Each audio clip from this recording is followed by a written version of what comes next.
saya Timothy Samosir. Kali ini saya berkesempatan menyelesaikan tugas CBR Akuntansi Keuangan 1, di mana saya akan menjelaskan mengenai standar, konsep, dan prinsip akuntansi di Indonesia.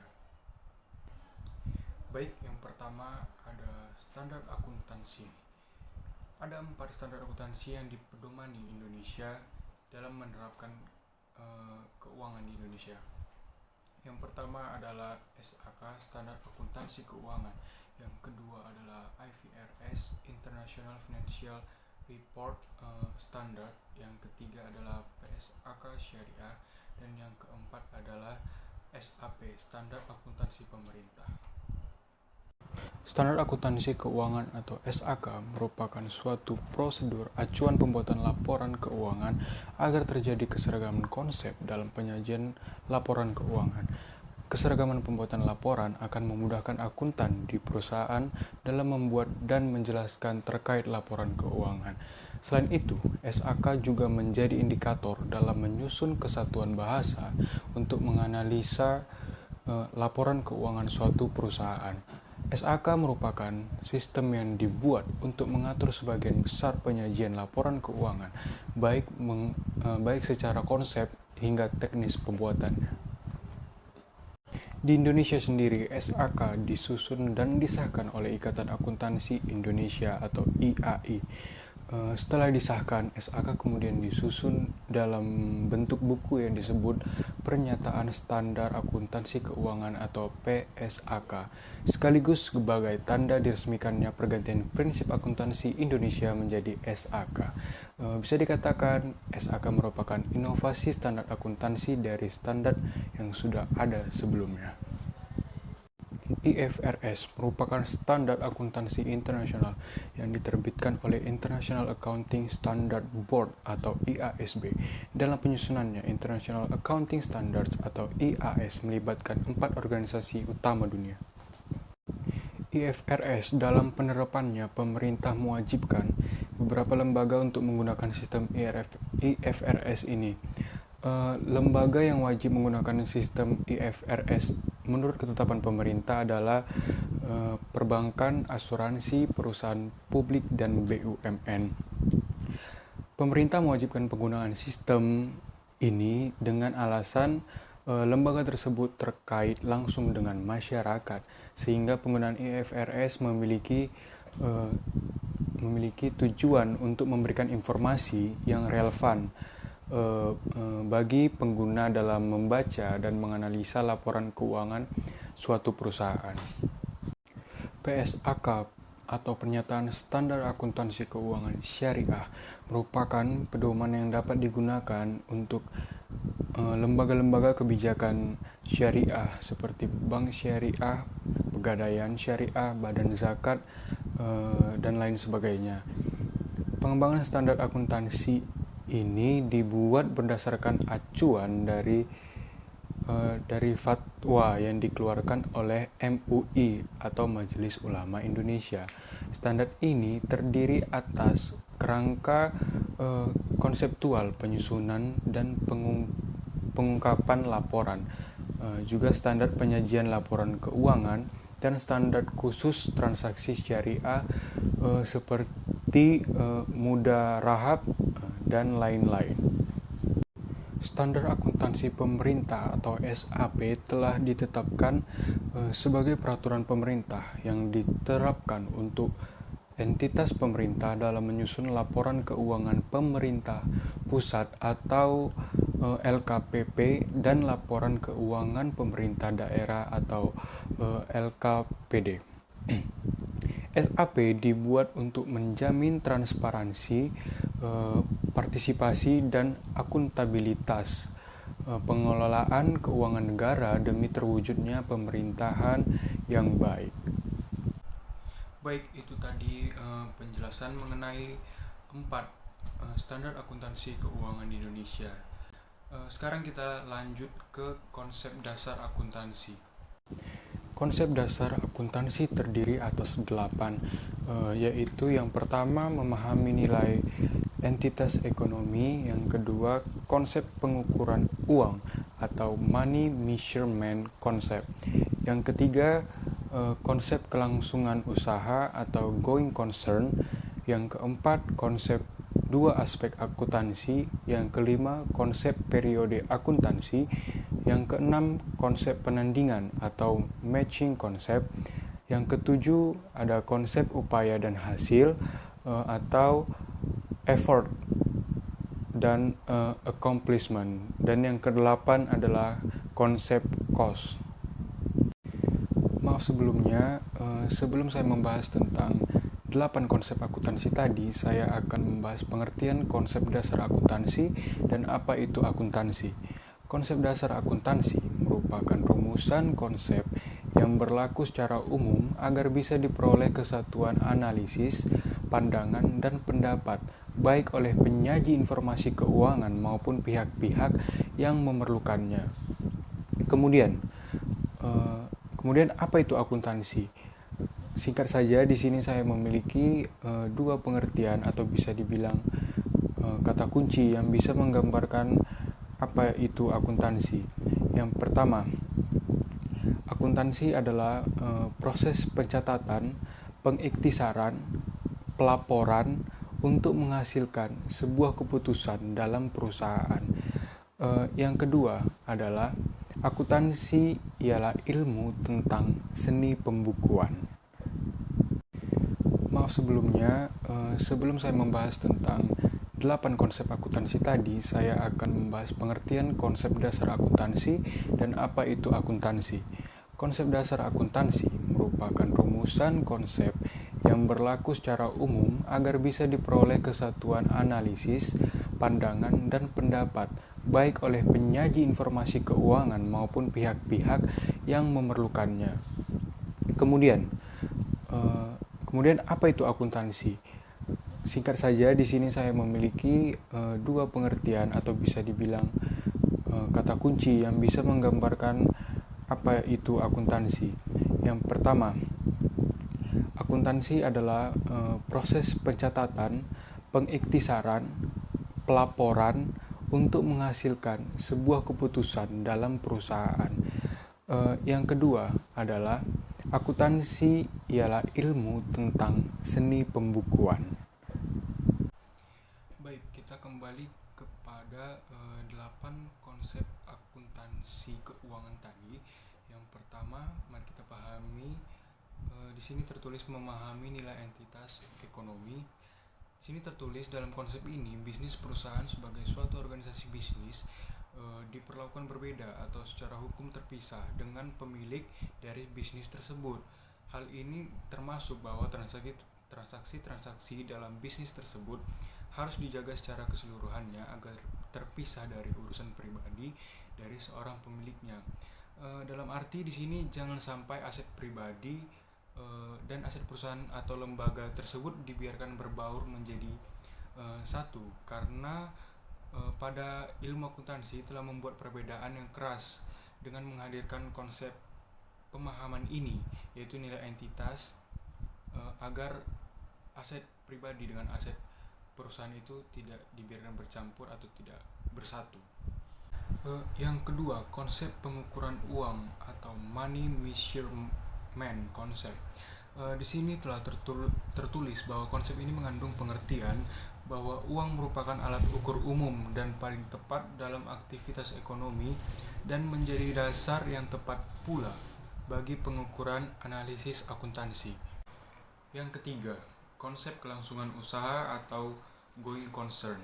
Di sini tertulis bahwa konsep ini menyatakan bahwa kalau tidak ada tanda-tanda, gejala-gejala atau rencana pasti di masa datang bahwa kesatuan usaha akan dibubarkan atau dilikuidasi, maka akuntansi menganggap bahwa kesatuan usaha tersebut akan berlangsung terus sampai waktu yang tidak terbatas.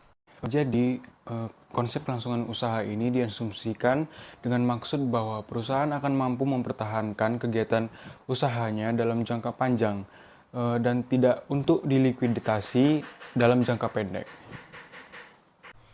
Yang keempat, konsep dua aspek akuntansi. Konsep dua aspek ini mendasarkan pada kaidah bahwa untuk setiap kegiatan bisnis selalu memiliki persamaan dan reaksi sebaliknya. Menurut konsep ini, aset perusahaan akan sama dengan kewajiban ditambah dengan modal.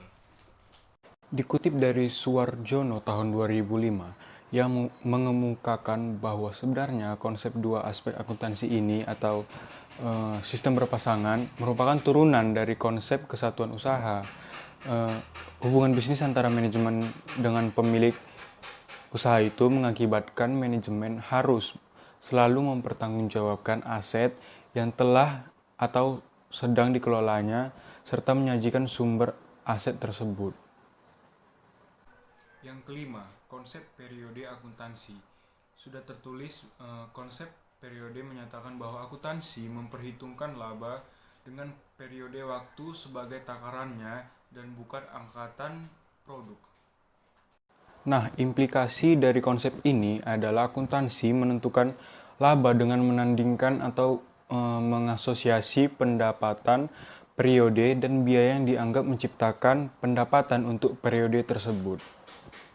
Yang keenam, konsep penandingan atau matching konsep.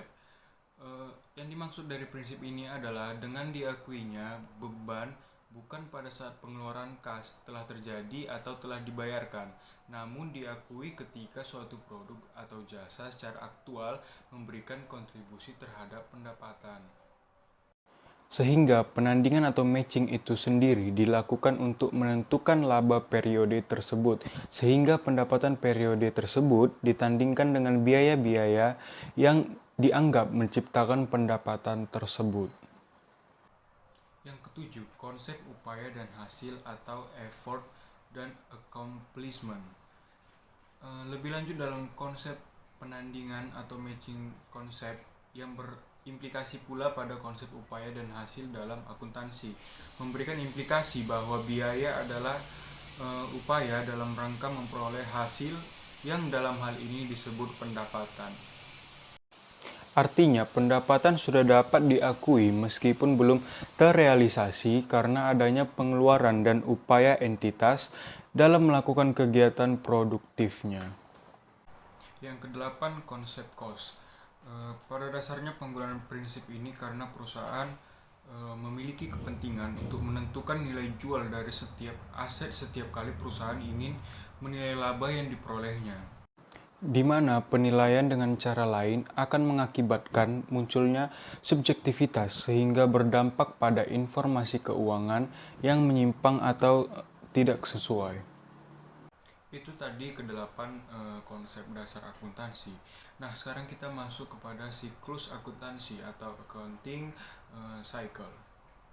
Di sini saya telah mendapati atau merangkum ada 9 siklus akuntansi. Yang pertama adalah jurnal umum, buku besar, neraca saldo, jurnal penyesuaian, kertas kerja, neraca saldo setelah disesuaikan, laporan keuangan, jurnal penutup, dan yang terakhir jurnal pembalik. Nah, yang pertama adalah jurnal umum. Pembuatan jurnal umum merupakan langkah pertama pada tahap pencatatan siklus akuntansi. Pembuatan jurnal umum nantinya akan diikuti dengan posting atau pemindahan buku, perkiraan dari jurnal umum ke buku besar. Pada penyusunan jurnal umum, harus ditentukan nama akun, nilai transaksi, dan sisi pencatatan transaksi yaitu debit atau kredit. Berikut contoh bentuk jurnal umum. Nah, yang kedua adalah buku besar. Setelah kita mengerjakan jurnal umum, maka selanjutnya yang harus kita lakukan adalah memindah bukukan atau memposting ayat jurnal ke dalam buku besar. Apa rupanya itu buku besar dan kenapa harus dipindah-pindahkan lagi gitu kan? Nah, buku besar itu sendiri merupakan kumpulan buku-buku yang berisi akun dan disusun secara berurutan berdasarkan kode akun. Jadi setiap akun itu ada kodenya, misalnya contohnya kas itu 111 atau 101 dan lain sebagainya gitu kan. Sehingga mudah ditemukan ketika kita memerlukan perkiraan atau mau melihat akun-akun itu. Contohnya kita mencari akun kas, nanti tinggal lihat buku kas, contohnya juga yang lain, buku piutang, hutang, biaya, dan lain-lain. Setelah kita mengerjakan buku besar, maka perlu kita menguji apakah setiap jumlah akun-akun yang sudah dicatat itu benar. Hal ini penting karena kesalahan bisa saja terjadi di dalam pencatatan jurnal dan buku besar. Maka harus diperbaiki lebih dahulu sebelum melangkah ke tahap berikutnya. Yang perlu kita kerjakan adalah membuat neraca saldo. Neraca saldo adalah daftar yang berisi saldo-saldo setiap perkiraan atau akun yang terdapat di dalam buku besar. Tujuannya adalah untuk menguji apakah semua transaksi sudah diposting dengan benar sebelum kita mengerjakan jurnal penyesuaian. Yang keempat adalah jurnal penyesuaian. Fungsi jurnal penyesuaian adalah untuk memperbaiki dan memperbaharui beberapa nilai akun dari buku besar, sehingga neraca saldo akan menampilkan jumlah yang sebenarnya dari harta, hutang, modal, pendapatan, dan biaya. Setelah jurnal penyesuaian dibuat, seluruh akun pada buku besar akan dikelompokkan menjadi akun real dan akun nominal. Akun real dicatat pada neraca, yaitu harta, utang, modal. Sedangkan akun nominal dicatat pada laporan laba rugi, yaitu pendapatan dan biaya-biaya. Akun-akun yang disesuaikan pada akhir periode akuntansi, yaitu yang pertama, biaya dibayar di muka, dicatat sebagai beban, juga dicatat sebagai harta. Yang kedua, pendapatan diterima di muka dicatat sebagai pendapatan dan dicatat sebagai hutang. Yang ketiga, piutang yang masih harus diterima. Yang keempat, biaya yang masih harus dibayar. Yang kelima, penyusutan aset tetap. Yang keenam, pemakaian perlengkapan. Yang ketujuh, persediaan barang dagang. Dan yang kedelapan, penghapusan ayat piutang. Yang kelima adalah kertas kerja. Kertas kerja adalah tahapan pencatatan laporan keuangan yang harus dilalui dan disajikan kepada pengguna informasi akuntansi.